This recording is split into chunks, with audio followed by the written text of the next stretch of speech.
row.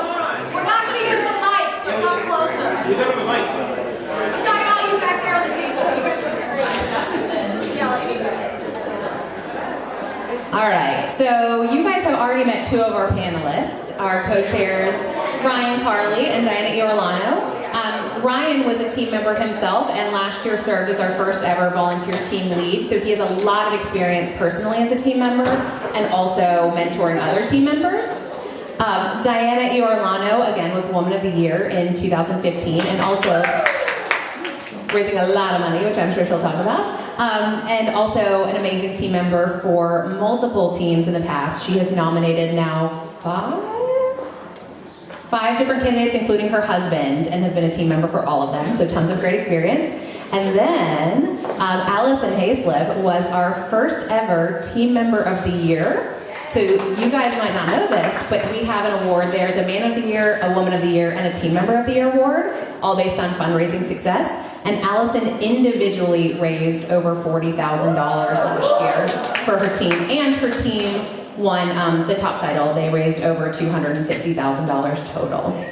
So no pressure, but that is something for those competitive team members that might be really fun. So Allison will be moderating as well as speaking, so I will pass her. You're not using the mic, right? No, you guys can hear us if you just talk like this, right? Yeah. Instead of like dealing with the mic back and forth. Awesome. Well, welcome to team building. Yeah. And also, by the way, ask questions at any time throughout this, because this is the first time I think any of us are doing a panel like this, so we're not, we know what we know, but we're not pretty sure what you guys are curious about. I got just personally, you guys already talked about how you got involved? Yeah.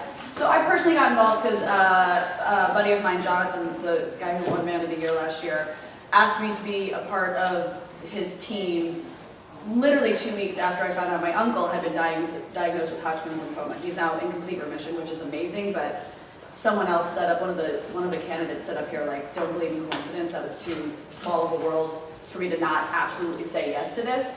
And then I was just like, well, what do I do? Like, what does a team member do? And I'm sure this is what you guys are all curious about.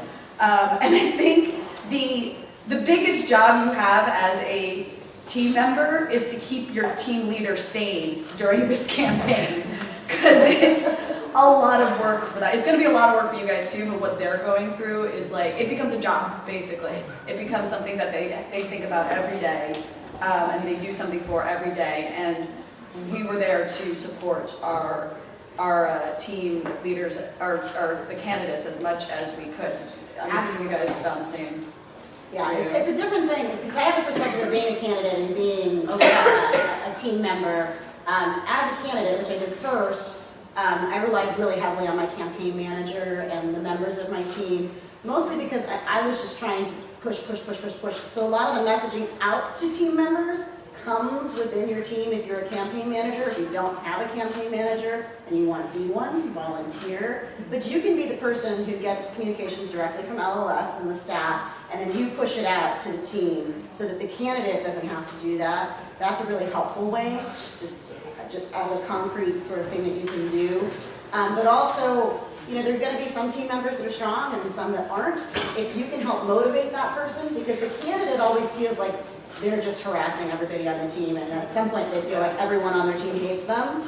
So if you, as a team member, can help say like, hey, maybe we can do this thing for the candidate, maybe we can help with this.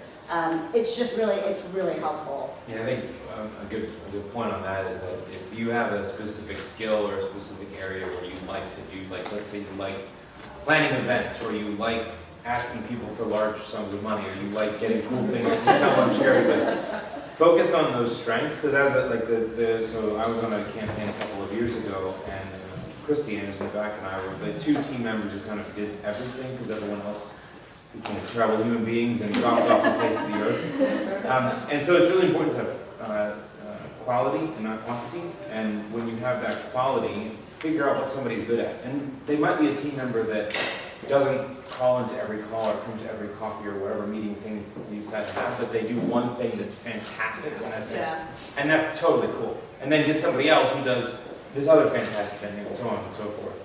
When my team started last year, I think we technically had 10 team members, and by the end of the campaign, there were really only 7 of us. who actually like did it, but one of those team members I didn't even meet until the very last event, and it turns out that this guy, he kind of joined our team halfway through, and it's because he had so much access to, I mean, we live in LA, he had so much access to Hollywood and these events and things that he raised almost $30,000 just doing Charity Buzz items alone, which was insane. He didn't have to do a single ask to anyone, he didn't send out a single email just asking for money. He just hit up his friends and was like, can you get us a set visit to Westworld? That went for like $17,000 or something like that. Yeah, people pay that money to visit a set, okay? So if you have that kind of access, that can be your focus point. Because it isn't just about, I mean, it is a lot about the emails that you send out constantly, but it is also about like what can you pull in to make it unique. And like Ryan said, planning events. We threw a little like shindig that at the beginning of the campaign, we were like, this is going to be the best thing ever. And then as you get into the campaign, it like slowly whittled down to what can we actually handle. And we still ended up raising, I think, over $2,000 by doing this one little like night out at a bar event. So you'll be shocked the ways you can figure out how to get donations for people. It's not only locally, it's like, you guys are all gonna think, well, I imagine you might think, so yeah, who do I know here, let's raise money here, and there's a lot of opportunity here, but don't forget about, if you're not from here, who else do you know? So our candidate Amanda is from the East Coast, and she had a lot of high school friends in Florida, so they had like their own satellite campaign running in Florida. They did their own events, their own asks, their own emails, and they brought in, I forget how much money, but it was really good to have that like support across the coast. And they were totally autonomous. We just said, hey, go do things. They went and did things. So reach out to your extended networks from around the country or the world. So just to give you guys an overview of what we're doing in this session, we're going to talk about recruiting more team members. We're going to talk about managing the team. We're going to talk about branding your team. You guys may already have a team name, you may not. And just what the team members' roles are and how you too can become the team member of the year. You get a really sweet award. But It sits by my TV. So those are the topics. Those are the topics that we're going to cover today, and we're all available after the session on breaks and things like that. So feel free to write down questions if you don't feel comfortable asking them. If you want to ask them, shout it out. We're here to help you. For some of you, this is like the first time you've ever done something like this. You have no idea. Please don't be intimidated by. I mean, I've never seen such an amazing group of speakers, and it's intimidating as hell. And I didn't do Charity Buzz. There's a lot of events and things that team members can do. You can focus on just, one of my candidates that I nominated last year did no events, no Charity Buzz. She sent out letters and asked for money, and she raised $100,000. She happens to be a partner at my firm. She said, I'm going to cash in on all of those people that I've been donating to for the last 8 years. And she did. But she said, Diane, I'm not going to do an event. I'm not going to do a campaign. I don't even know if she had any team members, frankly. So there are so many different ways to run your team's campaign. Please don't feel like anything that we're suggesting here is something that you have to do. They're all options for you, and you guys as a team can pick and choose what you want to do. Okay. The LLS team makes it easier for you guys. You'll get sent throughout this campaign. They will send you like structured emails that you can literally copy and paste and send off if you want to. Like if that's the amount you can actually focus on this, they make it that easy for you. I found that what I got the most success out of was taking those emails and rewriting it into my own voice and my story, because I obviously had a very specific reason as to why I was doing this. And I would say everyone should figure out why you're doing this for you and put that out there. Like don't be scared to tell people why you decided to sign up for this. And besides just like, when someone asks you to do a charity campaign, you feel like a jerk if you say no. Like, come up with a good reason as to why your heart felt drawn to doing this, and tell people that, because that's what people respond to. And I was actually really shocked, but a lot of times when I would send out these emails, I'd get donations from friends, and I'd always thank them, and I'd find out like, oh yeah, well my father was fighting this last year, or I actually had this when I was a child. It's surprising to hear people's stories, and you never know whose story is going to resonate with this. So tell your story as well. I think is very important. But on the other side of that coin, hopefully none of you have a connection or a story to cancer. Right. That would be fantastic, but unfortunately that's probably not the case. But if you're sitting there thinking, man, well, I'm the lucky one here who doesn't have anything, that's phenomenal. It's okay not to have a connection. It's okay to ask, but the messaging is, it's not your candidate. The messaging has to come from you, so it's not like, oh, it's their goal, it's their thing. No. Take their connection. If they don't have one, you can still find a way to connect people and say, it's ours, this is what we're doing because of X, Y, and Z. And oftentimes you'll find people, when I first started working or fundraising for LS, out of the woodwork was, oh yeah, my grandfather, and it's just like, it's amazing the amount of people that will have stories that you can then use as you have. You guys may say this, so sorry if I'm chiming in, but also another thing is, you know, I feel like everyone has a relation to some type of cancer, and there's a stat, which I'm sure will give you, that it all kind of starts in the blood. So all the research from LLS, you'll say it more eloquently, but all the research from LLS really affects other types of cancers. So if there's another type of cancer, you're still, can you pick up what I'm saying? Absolutely. So like, if you're one person who was saying she's a science geek, I am too, but I'm not good at science. But when you go to some of these research events and you see them extracting blood cells, blood you can take out of your body and test it and do things to it. It's harder to test a tumor. It's harder to test a mass. So blood cancers and the research that they do then gets pushed out to breast cancer and lung cancer and all different kinds of cancers. So the connection doesn't have to be with a blood cancer or leukemia or lymphoma. It can be that, look, whatever it is, 75% of the therapies that are out there for all the other cancers started with blood cancer. So the money that everyone's giving now and the money that people gave are protecting your loved ones from cancer, whatever kind of cancer they have. So I think that point about making it your own is really important. So I ran a campaign as Woman of the Year. It's really easy for me to say, hey, I'm running for Woman of the Year, which sounds really cheesy. Like, support me. And people go, oh, what's that? And when you're a candidate, you go, well, my friend is running for Woman of the Year. It doesn't work that way. You say, I'm part of a team that is raising money for cancer, or I'm raising money for cancer because blah, blah, blah. But if you put that second-degree connection that I'm part of a team helping my friend do this, you're pushing away. You should embrace that you, as a team member, are doing this phenomenal thing. You didn't have to say yes to your candidate, but you did. And so you are the person who's saying, I am on a mission to raise as much money as possible because I love my friend, because I don't want anybody else's family to have to go through this. And when you write letters and emails, it's got to be a personal story. Like Allison, though she was running with Jonathan's campaign, made it her story, and that's what reflected. People want to support you. They may not even know your candidate. So you're really capitalizing on the personal connections that you have. So definitely make that story about yourself and why you're doing this. And if you haven't thought about why you're doing this, somebody just roped you in and said, hey, free breakfast. And lunch. And lunch. But think about why you're doing it. This is one of those things where it's a tiny little percentage of people will ever do what you're doing. So thank you. But capitalize on that. And people are terrified by fundraising. The fact that you said yes is great.